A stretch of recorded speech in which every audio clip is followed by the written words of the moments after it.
नमस्कार मित्रांनो, तर या व्हिडिओमध्ये आपण बघणार आहोत की गोल्डचे पिप्स कसे कॅल्क्युलेट करायचे.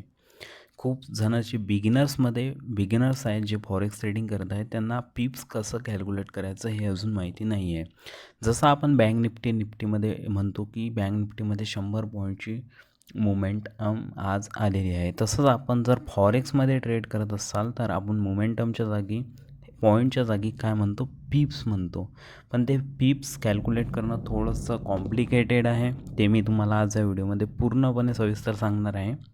तर सर्वात आधी व्हिडिओला एक लाईक केलं नसेल तर एक लाईक करा आणि आमचं फॉरेक्सचं फ्री टेलिग्राम चॅनल जॉईन केलं नसेल तर टेलिग्राम चॅनल जॉईन करा. लिंक डिस्क्रिप्शन बॉक्समध्ये अवेलेबल आहे. व्हिडिओ पॉज करा, टेलिग्राम जॉईन करा आणि पुन्हा या व्हिडिओवर या. तर चला व्हिडिओला स्टार्ट करूया. चॅनल सबस्क्राईब करून बेल आयकॉन पण प्रेस करा. तर सर्वात आधी मी इथं एक्झाम्पलसाठी प्राईस घेतलेली आहे 2450.009 ते 2450.901. तर यामध्ये तुम्हाला काय करायचं आहे, डॉटच्या बाजूने जे 3 डिजिट आहेत त्यामधले जो शेवटचा लास्ट डिजिट आहे दोघांमधला पण अवॉइड करायचा आहे. शेवटचा डिजिट आपल्याला कॅल्क्युलेट नाही करायचा आहे, ठीक आहे. आणि या 2 डिजिटमध्ये तुम्हाला कॅल्क्युलेशन करायचं आहे. फॉर एक्झाम्पल इथं जर 10 पॉईंटची मुवमेंट आली म्हणजेच 0पासून 0.10पर्यंत गेला तर आपण काय म्हणतो, तिथं 1 पिपची गोल्डमध्ये मोमेंटम आलेली आहे.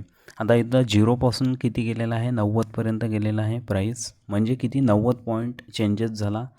आणि 90 पॉईंट जर चेंजेस झाला तर आपण तिथं म्हणू, तर इथं 90 पॉईंटची मोमेंटम आलेली आहे. 0पासून जर तुम्ही पाहिलं तर 90 पॉईंटची मोमेंटम आली आहे. 90 पॉईंट म्हणजेच आपण गोल्डमध्ये म्हणू शकतो की 9 पिप्सची मोमेंटम गोल्डमध्ये आलेली आहे. तर आता आपल्याला अजून आपण फक्त इकडले डिजिट कॅल्क्युलेट कसे केले ते पाहिलं. आता या डॉट्सच्या इकडचे लेफ्ट साईडचे डिजिट कॅल्क्युलेट कसे करायचे ते बघूया, ठीक आहे. फॉर एक्झाम्पल इथून जर 100 पॉईंटची मोमेंटम आली म्हणजे 0पासून इथं 100 झालं तर इकडचा एक डिजिट चेंज होतो. म्हणजेच इथं 2450च्या जागी 2451 होणार आहे. तर याचं पण एक्झाम्पल एक बघूया आपण. तर इथं तुम्ही बघू शकता की इथून जर 100 पॉईंटची मोमेंटम आली तर इकडचा एक डिजिट चेंज होतो. आणि जसा इकडचा एक डिजिट चेंज झाला तर आपण त्याला म्हणू शकतो की 10 पिपची गोल्डमध्ये मोमेंटम आलेली आहे. फॉर एक्झाम्पल इथं जर 51च्या जागी 50 झालं असेल म्हणजे 50पासून 55पर्यंत प्राईस गेली तर आपण इथं म्हणू शकतो की 50 पिपचं आपल्याला सध्या प्रॉफिट चालू आहे किंवा 50 पिपची गोल्डमध्ये मोमेंटम आलेली आहे, ठीक आहे. जेव्हा इथं 100 पॉईंट डॉटच्या इकडून जेव्हा 100 पॉईंट चेंजेस होतात तेव्हा इकडचा एक डिजिट चेंज होतो. अधिक एक आपण एक्झाम्पल बघूया. तर अधिक एक एक्झाम्पल बघूया. त्याआधी जर तुम्हाला आमचा forex trading premium group join करायचा असेल, ज्यामध्ये मी जे ट्रेड घेतो त्याचे सिग्नल्स ग्रुपमध्ये सेंड करतो, तर डिस्क्रिप्शन बॉक्समध्ये एक्सएम ब्रोकरची लिंक दिलेली आहे. तिथं अकाउंट ओपन करा.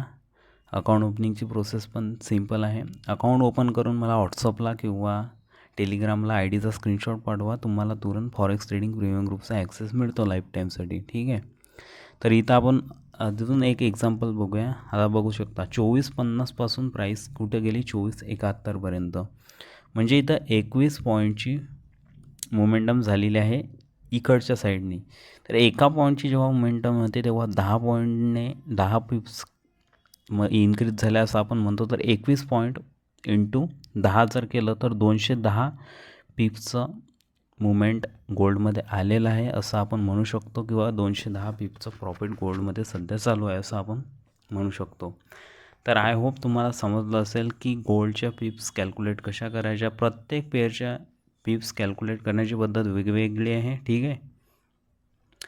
तर व्हिडिओ लाईक करा, शेअर करा. धन्यवाद.